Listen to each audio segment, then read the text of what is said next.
Hello everyone, welcome to रामबाण tutorial. मेरे YouTube channel रामबाण ट्यूटोरियल पर आपका स्वागत है।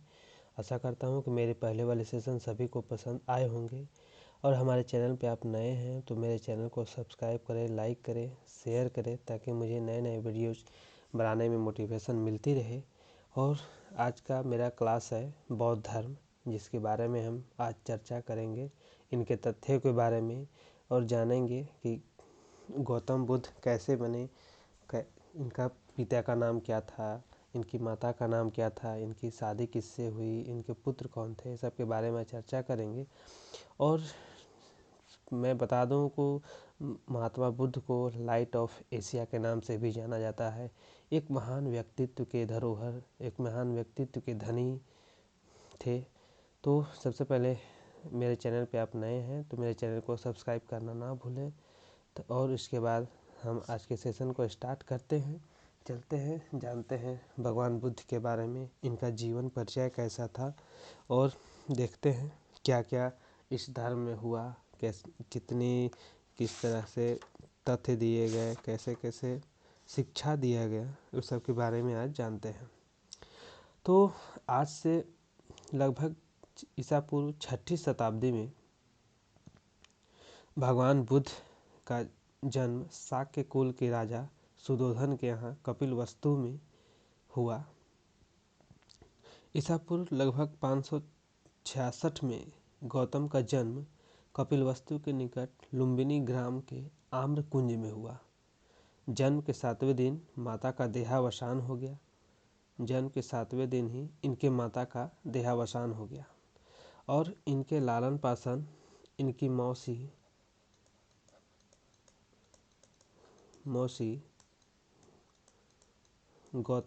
प्रजापति गौतमी ने किया। इनके लालन पालन प्रजापति गौतमी ने किया क्योंकि इनकी माता का देहांत इनके जन्म के 7वें दिन ही हो गया था।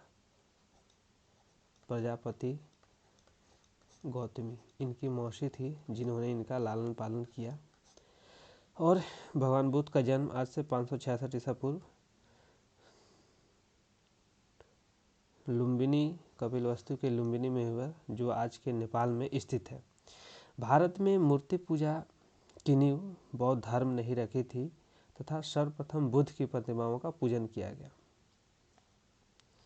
और भगवान बुद्ध जो थे बचपन से ही चिंतनशील थे, हमेशा कई चीज़ों के चिंतन में, समाधि में लीन रहते थे, जिससे इनके पिता हमेशा चिंतित रहते थे कि इसको कैसे सांसारिक सुखों की ओर मोड़ा जाए। उसके लिए तरह तरह के विचार किए जाते थे, तो उनके हर चीज़ों का ख्याल रखा जाता था। इसके चलते सिद्धार्थ का शादी 16 वर्ष के उम्र अल्प आयु में ही यशोधरा से कर दिया गया, किंतु वे इससे प्रसन्न नहीं थे। उनसे एक पुत्र का भी उत्पन्न हुआ जिसका नाम राहुल रखा गया और इनकी माता का नाम महामाया देवी था और इनके बचपन का नाम सिद्धार्थ था। इनके प्रथम गुरु अलार कलाम हुए और रामपुत्र हुए। जब वे नगर भ्रमण के दौरान निकले तो गौतम ने सबसे पहले जर्जर शरीर वाला वृद्ध को देखा, फिर रोगग्रस्त व्यक्ति और एक मृत व्यक्ति को देखा, जिससे इनकी अंतरात्मा एकदम विच्छिन्न हो गई और वे सांसारिक मोह माया से विरक्त होने के लिए अग्रसर हो गए। यही कारण था इन सब को देख करके सिद्धार्थ जो थे उस समय गौतम बुद्ध नहीं बने थे, क्योंकि गौतम बुद्ध ज्ञान प्राप्ति के पश्चात बने थे, तो उस समय इनका नाम सिद्धार्थ था। वे इन चारों दृश्यों को देख करके मन में सांसारिकता के प्रति निष्ठुर हो गए। उन्होंने ये सब सांसारिक त्याग की भावना अपने अंदर जगा लिए और उन्होंने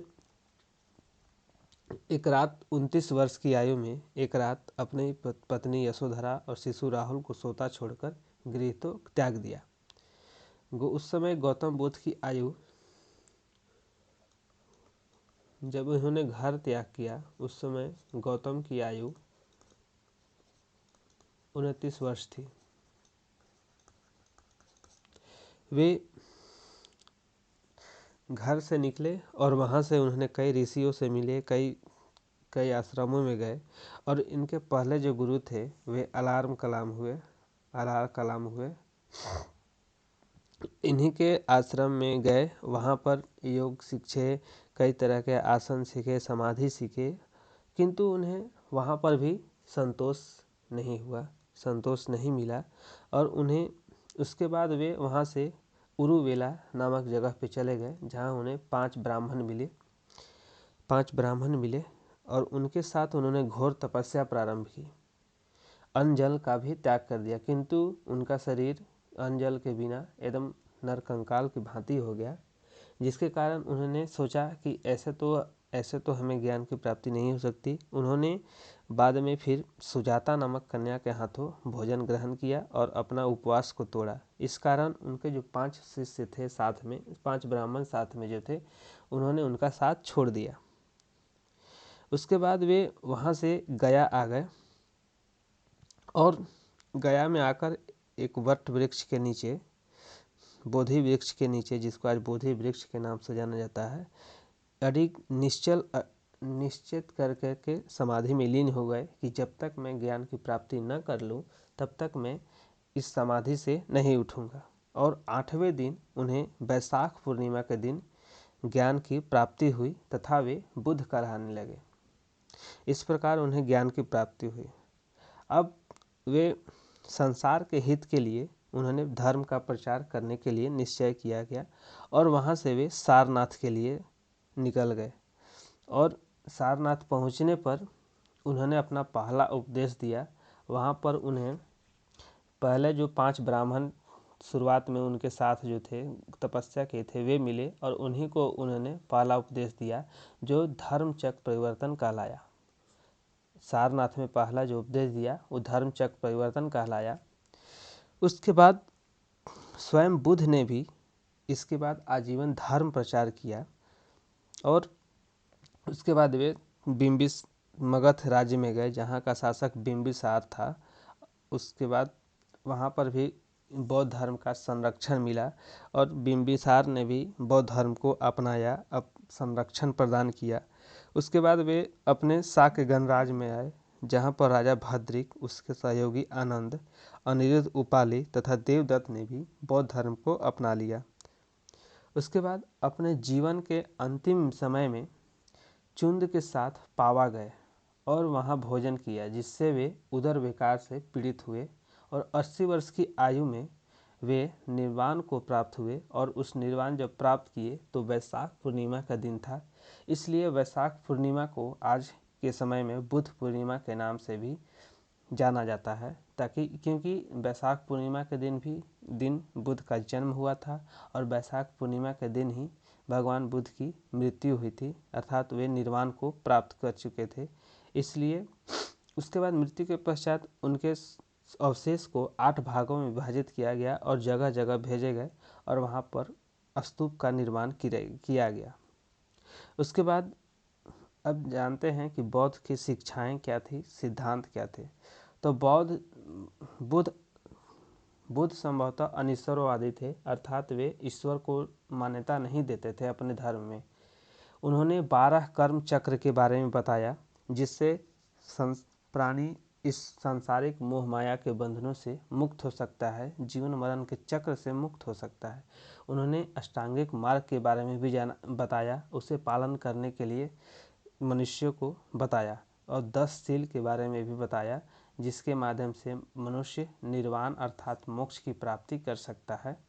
और इन्होंने बुद्ध संघ का भी स्थापना किया। वे जो अष्टांगिक मार्ग उन्होंने बताया वे दुख निरोध गामिनी प्रथा है। उनका मानना था कि संसार दुखमय है और इन सभी दुखों का कोई न कोई कारण होता है और सभी कारणों का मूल है तृष्णा अर्थात पिपासा व लालसा। किसी चीज़ की इच्छा होना, लालसा होना, ये सब दुख का कारण है। इस कारण प्राणी दुख और सांसारिक मोह से विरक्त नहीं हो सकता है। और उन्होंने इन सब चीज़ों से दूर विरक्त होने के लिए, चरम ज्ञान को प्राप्त करने के लिए अष्टांगिक मार्ग को बताया है। जो वे अष्टांगिक मार्ग हैं: सम्यक दृष्टि, सम्यक संकल्प, सम्यक वाणी, सम्यक कर्म, सम्यक आजीव, सम्यक व्यायाम, सम्यक स्मृति और सम्यक समाधि। इन सब चीज़ों को पालन करके मनुष्य जीवन मरण के चक्र से मुक्त हो सकता है, सांसारिक मोह माया से मुक्त हो सकता है। इन्होंने ये सब चीज़ों के बारे में बताया। उन्होंने 10 शीलों में पहला जो शील था अहिंसा और सत्य, दूसरा सत्य था, तीसरा था अस्तेय यानी कि चोरी न करना। चोरी करने से भी मनुष्य आसक्तियों में आ सकता है, ऐसा उनका मानना था। वह विचार न करना, मद का सेवन न करना, असमय भोजन न करना, सुखप्रद बिस्तर पर न सोना, क्योंकि सुखप्रद बिस्तर पर सोने से आलस्य की उत्पत्ति होती है, लालसा उत्पन्न होती है। धन संचय न करना, स्त्रियों का संसर्ग, स्त्रियों के संपर्क में न रहना, ये सब चारे चीज़ों के बारे में बताया, जिससे मनुष्य इन सब का पालन करके मनुष्य के जीवन का चरम लक्ष्य निर्वाण प्राप्त हो सकता है। उसके बाद बुद्ध इन्होंने श्रावस्ती में सबसे ज़्यादा दिन बिताया था। यहाँ पर श्रावस्ती में सबसे ज़्यादा समय बिताया था और यहीं पर भगवान बुद्ध ने संघ में स्त्रियों का प्रवेश की अनुमति सारनाथ में दिया, जिसमें पहला प्रवेश उनकी मौसी गौतमी प्रजापति गौतमी ने लिया था। उसके बाद उन्होंने और भी घर परिवार वाले सभी ने बौद्ध धर्म को अपनाया। और आगे भी कुछ चर्चा करते हैं, आइए देखते हैं। आज कुछ क्वेश्चन के बारे में जानता था। बौद्ध संगतियाँ, उसके बाद बौद्ध संगतियाँ हुई। भगवान बुद्ध की मृत्यु के 100 साल बाद बौद्ध संगति हुई। उसमें पहला जो संगति हुई वो 483 ईसा पूर्व में हुई, जो राजगिरी में हुई थी। और इसके जो अध्यक्ष थे महाकश्यप थे, और उस समय का जो शासक था वो अजातशत्रु था। दूसरा जो बौद्ध संगति हुई वह 383 ईसा पूर्व लगभग 100 वर्ष के बाद हुआ, और वह उस समय के वैशाली में हुआ था। और इसके जो अध्यक्ष थे साब कमीर थे, और उस समय जो शासक था कालाशोक था। तीसरा जो संगति हुई वह 250 ईसा पूर्व में हुई, और कहाँ हुई? पाटलिपुत्र में हुई। इसके अध्यक्ष कौन थे? तो मोगलीपुत्तिस थे। और उस समय का शासक कौन था? तो अशोका द ग्रेट, मौर्य काल का सबसे प्रसिद्ध राजा। उसके बाद चतुर्थ संगति 98 ईस्वी में हुई, और यह कहाँ हुई? तो कुंडल वन में हुई। इसके अध्यक्ष कौन थे? तो वसुमित्र थे। और उस समय का शासक कौन था? तो कनिष्क था। बौद्ध धर्म संघ भी में भी त्रिरत्न के बारे में बताया। उसके बाद मूर्ति पूजा भी यहाँ से हुई, मूर्ति पूजा का शुरुआत हुआ। इस धर्म की लोकप्रियता का बहुत सारे सामाजिक, आर्थिक, राजनीतिक कारण था। और सबसे बड़ा कारण था कि इस धर्म को मान्यता, संरक्षण, राजनीतिक संरक्षण प्राप्त होना, क्योंकि राजनीतिक संरक्षण प्राप्त होने से शत्रुओं का भय नहीं रहता है, जिस कारण से यह धर्म का लोकप्रिय होने का कारण में से एक है। और बौद्ध धर्म अब सिंधु भारत में ही नहीं वरन पश्चिमी देशों में भी लोकप्रिय हुआ।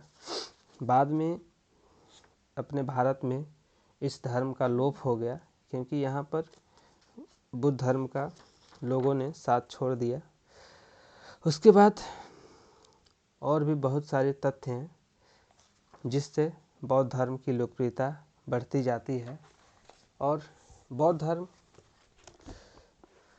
लाइट ऑफ एशिया, जिन्हें भगवान बुद्ध को लाइट ऑफ एशिया कहा जाता है। और बौद्ध धर्म में बौद्ध मत के उपसंपदा पद से बौद्ध भिक्षु के धर्म परिवर्तन की अंतिम अवस्था उपसंपदा पद। बौद्ध किसके काल में कौशाम्बी आए थे? तो उदयन के काल में कौशाम्बी आए थे। बौद्ध जो थे उदयन के काल में कौशाम्बी आए थे। बौद्ध धर्म में शून्यवाद तथा विज्ञानवाद जैसी दार्शनिक पद्धतियों का भी उदय हुआ। इसका प्रभाव हम शंकराचार्य के दर्शन में देख सकते हैं। इसी कारण उन्हें प्रछन्न बुद्ध की उपमा भी दी जाती है। शंकराचार्य को प्रछन्न बुद्ध की उपमा भी दी जाती है। उसके बाद मूर्ति पूजा भी प्रारंभ हुई। बुद्ध की सर्वाधिक मूर्तियों का निर्माण गांधार शैली में हुआ है। बुद्ध की एक्चुअली इसको मैं यहाँ पे लिखता हूँ, एक क्वेश्चन है। बुद्ध की सर्वाधिक मूर्तियों का निर्माण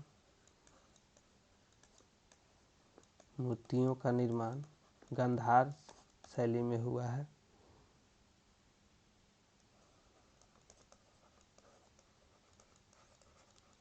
बुद्ध की सर्वाधिक मूर्तियों का जो निर्माण हुआ वह गांधार शैली में हुआ है।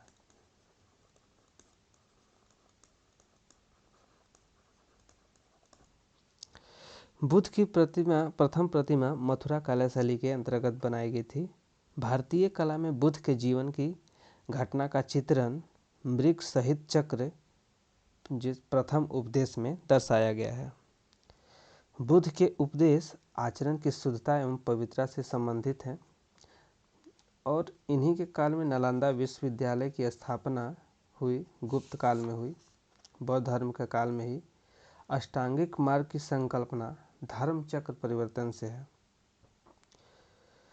बौद्ध भिक्षुणी रूप में स्त्रियों के प्रवेश की अनुमति वैशाली में दिया गया और बुद्ध के जीवन की जो प्रमुख घटनाएं थी उनके प्रतीक चिन्ह के बारे में जानते हैं। तो सबसे पहले गर्भ, इसका प्रतीक जो चिन्ह था वो हाथी था। जन्म का प्रतीक चिन्ह कमल था। निर्वाण का प्रतीक चिन्ह पद चिन्ह था। प्रथम प्रवचन जो चक्र प्रतीक था। ज्ञान प्राप्ति का प्रतीक बोधि वृक्ष है। समृद्धि का प्रतीक शेर है। मृत्यु का प्रतीक स्तूप है। गृह त्याग का प्रतीक घोड़ा को माना गया है। एशिया के ज्योतिपुंज महात्मा बुद्ध को कहा जाता है। नागार्जुन किस बौद्ध संप्रदाय के थे? तो नागार्जुन माध्यमिक संप्रदाय के थे। त्रिपिटक जो है उसमें पहला सूत पिटक है, विनय पिटक है, अधिधम्म पिटक है। इन सभी में बुद्ध के उपदेश संवादों का संकलन किया गया है। बौद्ध संघ के आचार विचार और नियम निषेध का भी संकलन है। बुद्ध के आध्यात्मिक और दार्शनिक विचारों का संकलन अभिधम्म पिटक में देखने को मिलता है। बुद्ध की जो खड़ी प्रतिमा है, बुद्ध की जो खड़ी प्रतिमा है वह कुषाण काल में बनाई गई थी। इसका साक्ष्य देखने को मिलता है। भारत में सबसे बड़ा बौद्ध मठ सिक्किम में स्थित है। महायान बौद्ध धर्म में बोधिसत्व अवलोकितेश्वर को पद्मपाणि के नाम से जानते हैं। गांधार कला में बुद्ध को ग्रीक रोमन शैली में प्रतिबिंबित किया गया है। बुद्ध के जीवन पर जो 4 दृश्यों का अत्यधिक प्रभाव पड़ा उनमें से पहला जो था वृद्ध व्यक्ति, दूसरा बीमार व्यक्ति, तीसरा मृतक और चौथा प्रसन्नचित्त सन्यासी। सन्यासी को देख करके कि वह सांसारिक सुखों से अलग होकर के किस तरह से खुश है, इन सब चीज़ों को देख करके उन्हें गृह त्याग करने के लिए प्रेरित हुए। उसके बाद मगध के राजा ने बुद्ध के निवास के लिए वेलुवन नामक महावीर बनवाया और इस तरह से बौद्ध धर्म में सारी चीज़ों का समावेश हुआ, इनके संरक्षण प्राप्त हुआ और कई तरह के राजाओं ने उसे संरक्षित किया, जिससे बौद्ध धर्म उस समय बहुत ही अपने प्रभाव में आया और सारी चीज़ों की मान्यताएं मिली। इस तरह से आज की सेशन की हम समाप्ति करते हैं।